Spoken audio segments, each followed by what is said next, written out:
Logo no primeiro mandato do PT, a bomba explode, quer dizer, veio o escândalo do Mensalão e você descobre não apenas que o PT, ao contrário da propaganda dele, não era o partido da ética. É engraçado a gente pensar isso. O PT ele se vendeu como o partido da ética, aquele partido que vai fazer tudo diferente, que vai colocar bandido na cadeia. Ele falava, nós vamos colocar os corruptos na cadeia. Por décadas. E de repente, logo no primeiro ano, a gente descobre que não apenas o PT ele também era corrupto, como ele era corrupto com os mesmos corruptos de sempre. Quer dizer, não era uma corrupção tipo, olha, nós vamos fazer aqui uma corrupção pela causa. Não, eles estavam comprando apoio parlamentar com as velhas raposas. A ideia do Mensalão não foi entendida até hoje.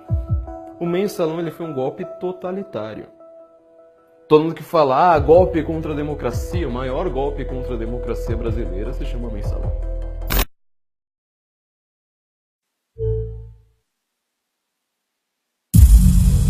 A esperança venceu o medo.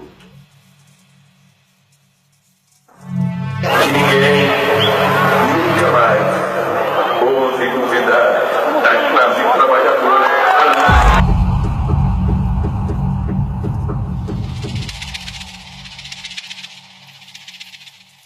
Ao vencedor, desejo boa sorte na condução dos destinos do nosso Brasil. 2006 foi o ano da corrupção. Uma vez estabelecido no poder, o PT começou a agir. Que o Brasil votou sem medo de ser feliz. Nos primeiros anos do governo Lula, os esquemas de corrupção foram colocados em prática. O escândalo dos bingos veio à tona em 2004. Em 2005, o escândalo dos Correios deu origem às investigações do Mensalão. No meio de tudo isso, ainda teve o caso conhecido como dólares na cueca. Em 2006, a máfia dos sanguessugas desviava dinheiro destinado à saúde.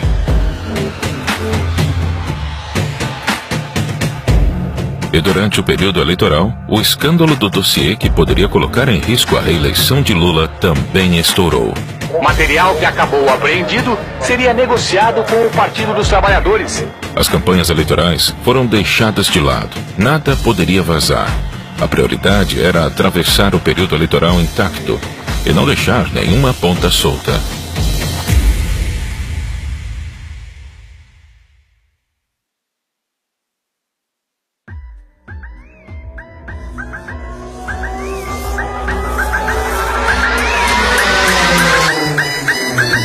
Prometo manter, defender e cumprir a Constituição.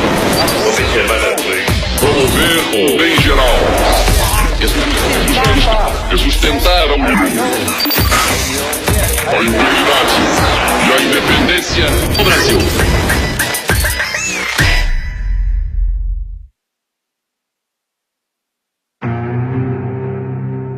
Prometo manter, defender e cumprir a Constituição, observar as leis, promover o bem geral do povo brasileiro, sustentar a união, a integridade e a independência do Brasil.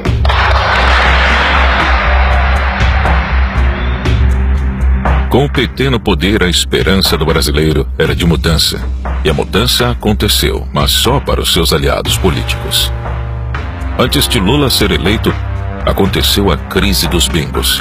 Valdomiro Diniz, na época presidente da Loteria do Estado do Rio de Janeiro, foi pego extorquindo empresários para enriquecer o PT.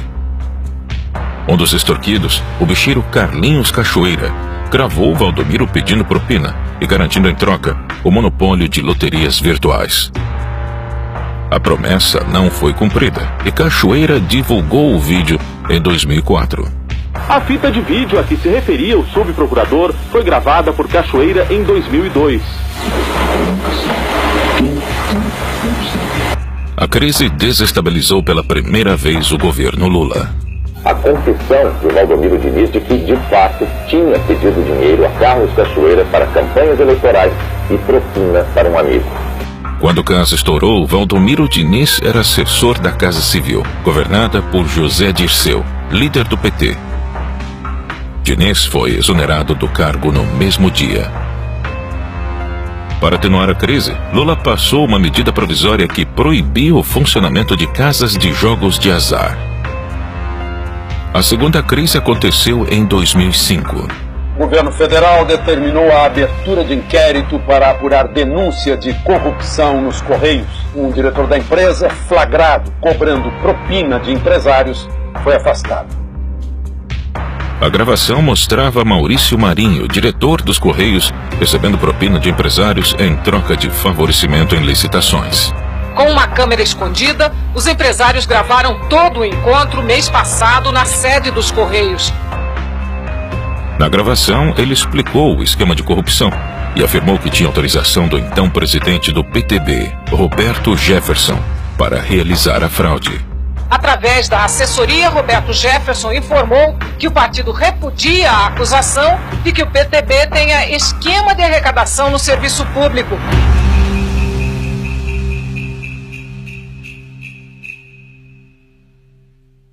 Quando investigado pela CPI dos Correios, Roberto Jefferson abriu a boca. Cabe agora a Roberto Jefferson esclarecer o que diz, o que sabe e o que quer. Maior esquema de corrupção que eu vi nos últimos anos. Que a estatal desviava 3 milhões de reais por mês para o PT.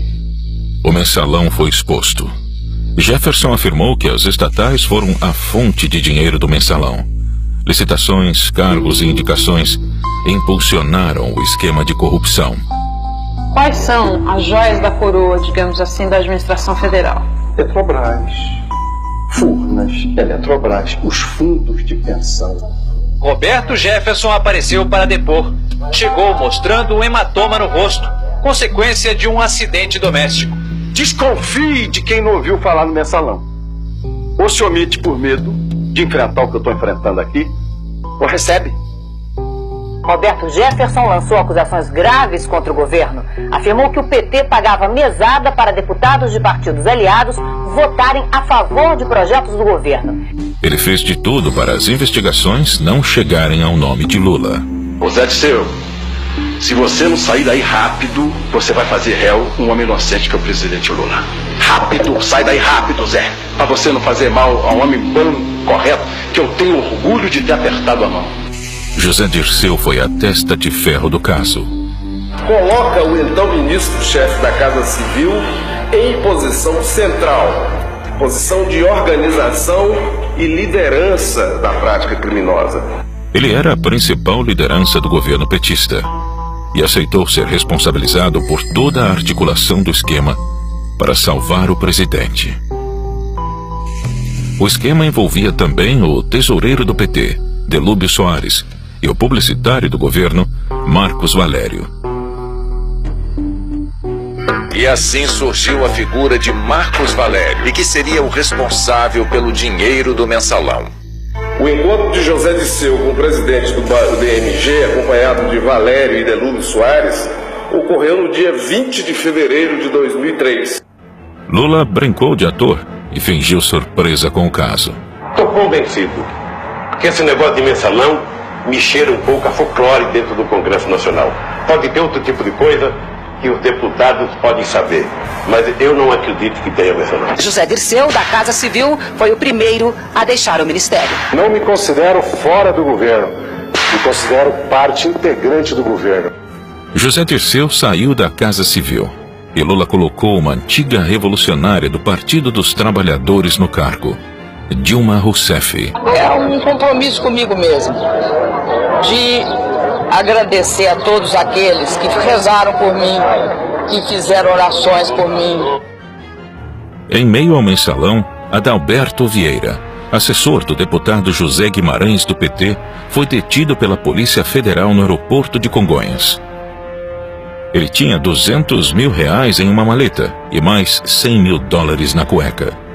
Os valores não declarados seriam usados para os pagamentos do mensalão. Um dirigente do PT foi preso em São Paulo ao tentar embarcar num voo para Fortaleza com R$200 mil e $100 mil. José Adalberto disse que a quantia era dele, mas não quis dar explicações sobre a origem. Brasília estava pegando fogo e a situação iria piorar.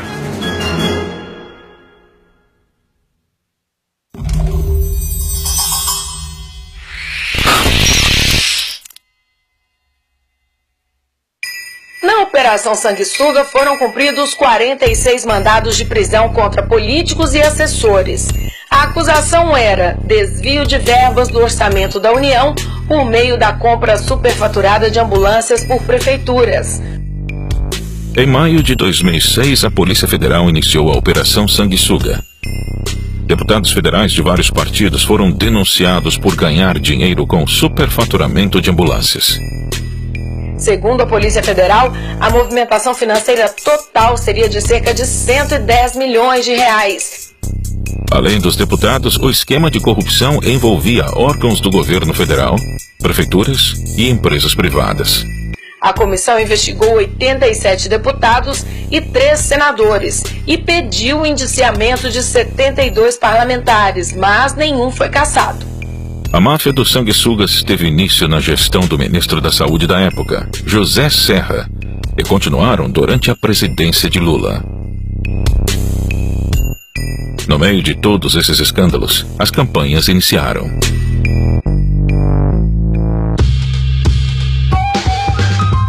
Eu quero deixar muito claro aqui para você algumas diferenças entre o atual presidente e eu. Até para que você possa comparar melhor e escolher melhor. Para concorrer, em 2006, o PSDB escolheu outro candidato, Geraldo Alckmin. O tucano vinha de um bom governo em São Paulo e o partido achou que ele derrotaria Lula. Alckmin defendeu a redução de impostos e o clássico clichê dos políticos, o choque de gestão. O atual presidente é o do imposto cada vez mais alto. Eu quero ser o presidente do imposto cada vez mais baixo. Entretanto, ele perdeu tempo falando de sua própria experiência ao invés de criticar os escândalos do governo petista. Como governador, eu baixei o imposto de 620 mil micro e pequenas empresas. Na terceira via, Heloísa Helena. Então, no planeta Terra, eu não conheço nenhuma experiência socialista. A ex-senadora havia fundado o PSOL depois de ser expulsa do PT em 2003 por criticar o posicionamento moderado que o partido havia tomado. Desmascarar a farsa técnica e a fraude política representada pelo projeto neoliberal, que é o PT e o PSDB. Durante a campanha, ela enalteceu sua origem humilde, perseverança, sensibilidade e honestidade feminina. As mulheres muito poderosas, aos homens que sempre diziam em solidariedade. Os homens não deram certo, agora é a vez de uma mulher. Nenhum dos dois candidatos era ameaça à reeleição de Lula. Ele era muito popular e a economia estava bem. O PT estava tranquilo. O Bolsa Escola, criado por Fernando Henrique em 2001, foi transformado por Lula em Bolsa Família. Peço o seu voto com a consciência tranquila, com a certeza de que o Brasil está bem melhor do que encontramos e que temos todas as condições de avançar muito mais.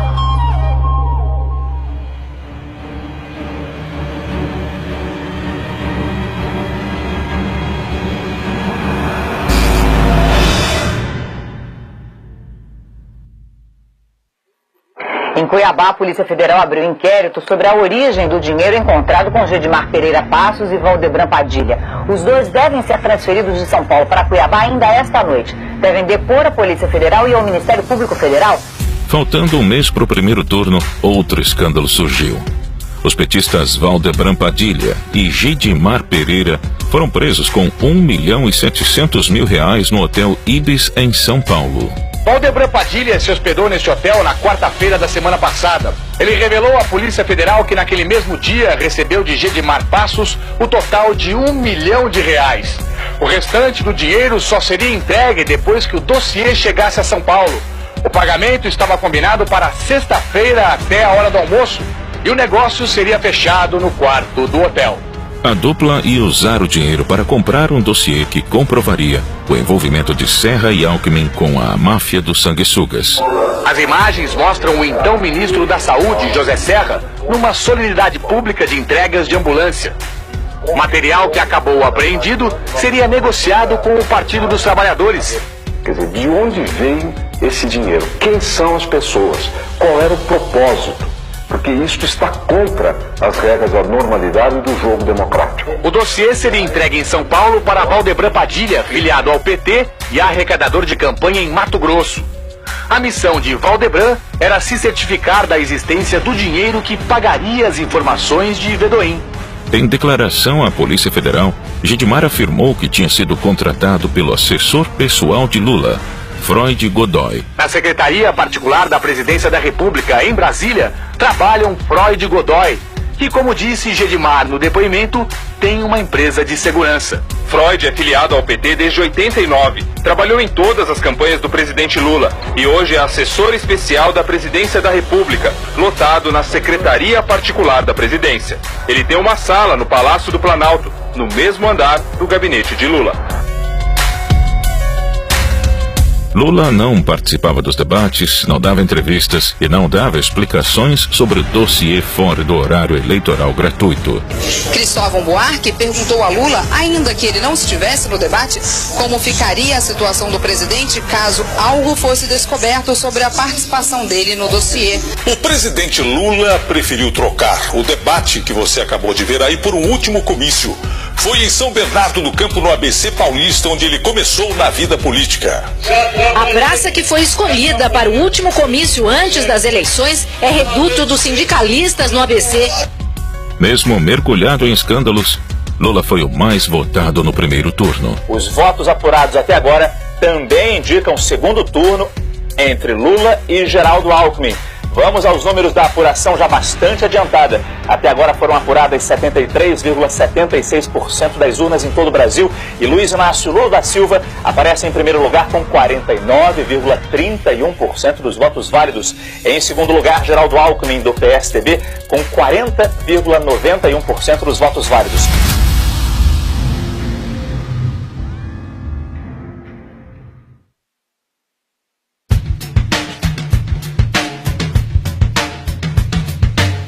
O partido está unido, trabalhando. Acho que o PSDB, a nossa campanha vive o seu melhor momento já há uma semana, animados, vamos para o segundo turno, temos tudo para ganhar a eleição. Ao longo dessa campanha, falamos sobre o que já fizemos e o que pretendemos fazer para melhorar a educação, a saúde e a segurança. No segundo turno, Alckmin deixou sua campanha esfriar. Apesar de melhorar suas propostas, criticou Lula de maneira fraca e defensiva. Era como se ele estivesse entregando a vitória ao petista. O Brasil está parado na área de energia. Nós não tivemos investimentos em geração de energia. O Alckmin parece que não estudou bem esse assunto. O nosso governo produziu 13 mil megawatts. Nós vamos ter problema sério em 2009 pela inoperância do governo. O teu assessor poderia ter dado para você uma manchete da Folha de São Paulo. Nós terminamos a BR-116, nós terminamos a BR-381. O mundo do candidato Lula é um mundo virtual. Ele anda de aerolula. Lula foi mais eficaz. Mesmo com queda nas intenções de voto, ele reagiu buscando mais apoio político, ocupando mais espaço na mídia e atacando Alckmin e o PSDB. Acontece, Alckmin, que quando vocês governaram o Brasil, vocês não acreditavam que o Brasil pudesse crescer. Essas coisas, Alckmin, eu acho que você precisa compreender, porque governar o Brasil exige um pouco mais de visão de Brasil. Reconheça pelo menos alguma vez o Brasil melhorou. As pessoas estão comendo mais, as pessoas estão construindo mais, as pessoas estão trabalhando mais. Não faça o papel pequeno de um candidato que fica apenas reclamando. Reconheça o que foi feito e vamos fazer a partir dali, porque eu posso fazer mais. No dia 29 de outubro de 2006, a falta de personalidade de Alckmin refletiu nos resultados do segundo turno. E neste momento, na apuração dos votos para presidente da República, o presidente Lula está matematicamente reeleito. Os números do Tribunal Superior Eleitoral mostram que com quase 86% das urnas apuradas até agora, o presidente Lula aparece com 60,57% dos votos válidos, enquanto que Geraldo Alckmin do PSDB está com 39,43% dos votos válidos. O New York Times diz que a vitória fez com que Lula superasse os escândalos que mancharam a imagem e abalaram a credibilidade do presidente. Na manchete do Wall Street Journal, os atropelos da campanha devem continuar. E o Washington Post destaca que o defensor dos pobres superou os escândalos com uma vitória considerável. Como que um governo mergulhado em escândalos se reelegeu com tamanha facilidade? Durante a campanha daquele ano, uma operação de guerra com duas peças fundamentais foi montada para salvar Lula das acusações de corrupção. Primeiro, Marcos Valério. O empresário recebeu 200 milhões de reais do PT para não falar no nome de Lula e poupar o presidente quando investigado pela polícia no Mensalão. O senhor combinou diretamente com o presidente da República ou fez por intermediários? O senhor não vai responder. Segundo, Fernando Henrique Cardoso. O ex-presidente concordou em tranquilizar a oposição para não criar uma divisão no Brasil. Os tucanos aceitaram a ordem de FHC e a ideia de derrubar o PT do governo definhou.